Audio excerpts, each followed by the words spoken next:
we're going to color in your dragon eye. And this is going to be a lesson about value. I want you to use your oil pastels or your colored pencils to color in the eye. Now, since this is a dragon eye, I can use any color I want for the iris of the dragon. And I think I'm going to use orange, some yellow, some white, and some black, because I want this to have value. I want it to have some shadows. So I want to have a variety of colors. And if you remember, the orange and the yellow are analogous. They're related. So I know they'll blend together really well. And whatever colors I use, I can always use a little bit of white and a little bit of black to add more value. So to begin, I'm going to start with the orange and the yellow. And I'm going to color in the iris.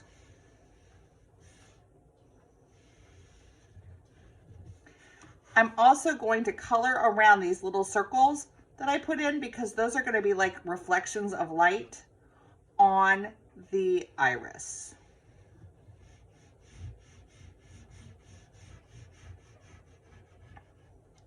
Now, most of us, if you look really closely at your eyes and really closely at the eyes of animals, our eyes are not just one color. They have patterns, they have little dots in them, they have little lines in them. So I'm going to try to recreate that in my dragon eye. So I've started off with the orange. That's going to be the main color. And now I'm going to blend some yellow in there to try to get the illusion that there are lines and dots and things inside of this iris.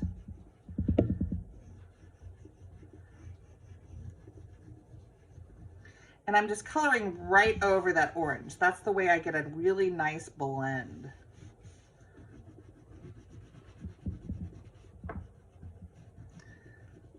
It's really best to blend your oil pastels with other colors rather than your finger.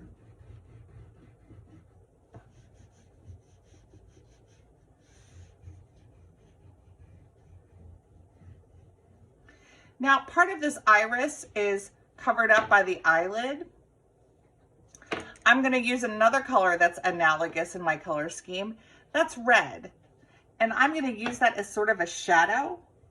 So the eyelid, I want it to look like it's kind of on top of or over the iris. So I'm going to add just a little bit of red there to make it look a little bit 3D. Now again, I want to blend this a little bit better. So I'm going to use my oil pastel to blend that red in rather than my finger. Now another color I can use to blend is the black. So once I get past where the red is, I'm going to put just a little tiny bit of black. A little bit of black is really powerful and it goes a really long way. You don't need a thick line of black. Just a little line will do it. And I might even use that red to blend the black.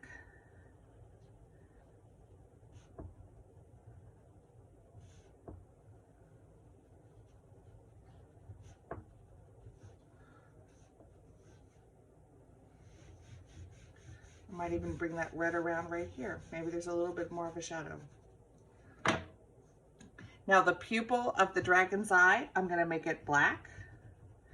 And I'm going to leave that white there as a highlight.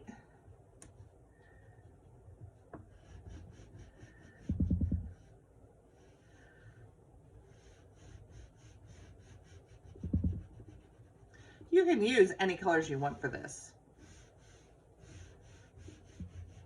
These are just the ideas that I had.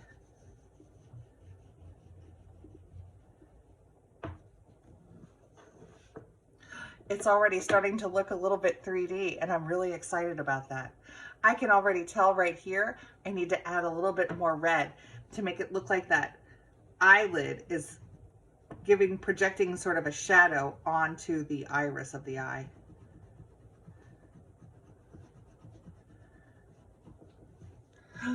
Look at that. It looks so good. I'm so excited.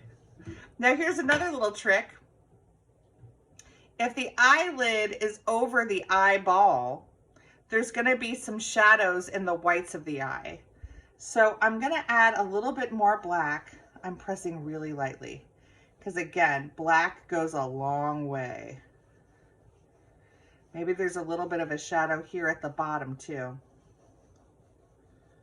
I'm going to add a little more here.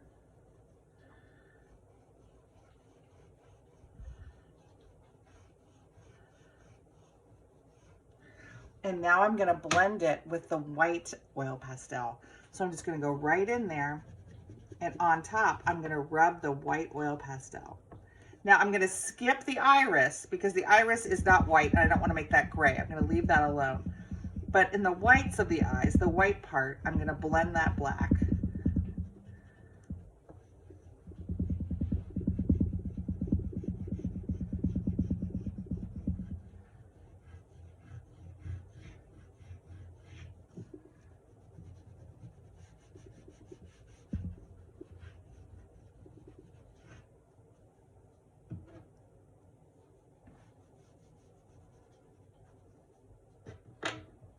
So once I'm done with the eye part, now I'm going to start coloring the scales in. I'm going to clear off my space a little bit.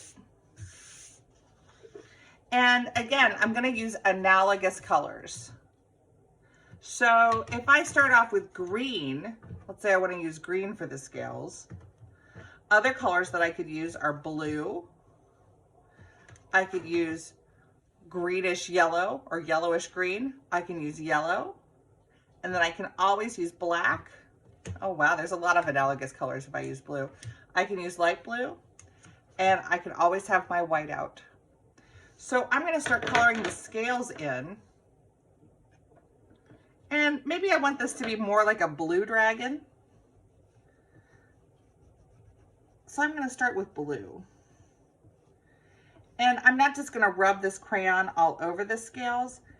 Maybe some of them I'm going to color in individually. If I do color on top of everything with this blue though, I'm going to do it lightly. And let me show you why.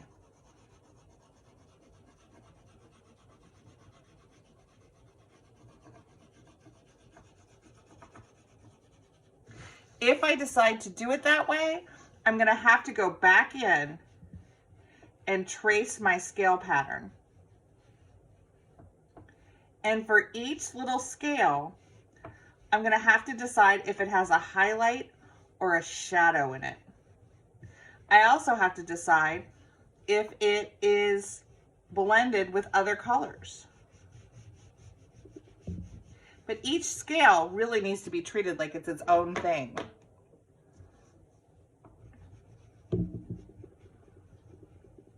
So however you do this, you are going to have to go back in and color each one individually. I'm blending some green in there. Again, I'm looking a little bit shaded just because I'm blending analogous colors together. Maybe I'll add a little bit of black, just a little bit. And instead of blending this black with a white, I'm going to blend it with the blue.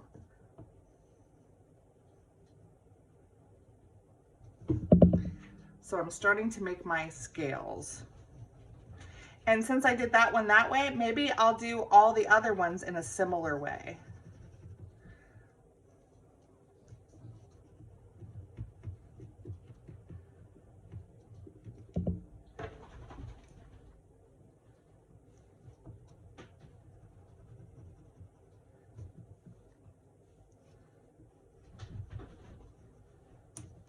So take your time and just color in each scale individually, or if you color all of them at once, go back in and add analogous colors and add the darks and the lights. You get to make it up. As long as you have a variety of colors and you've taken your time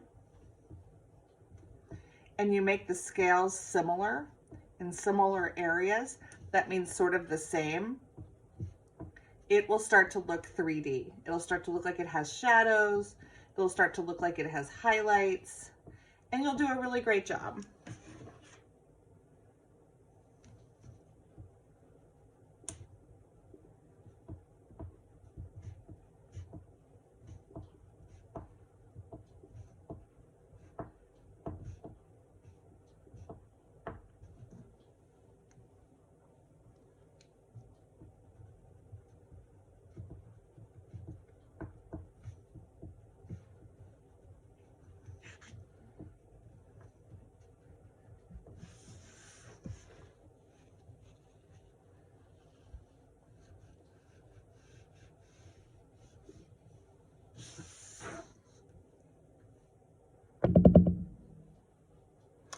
I'm really excited about how this is turning out. I hope you're excited about yours too.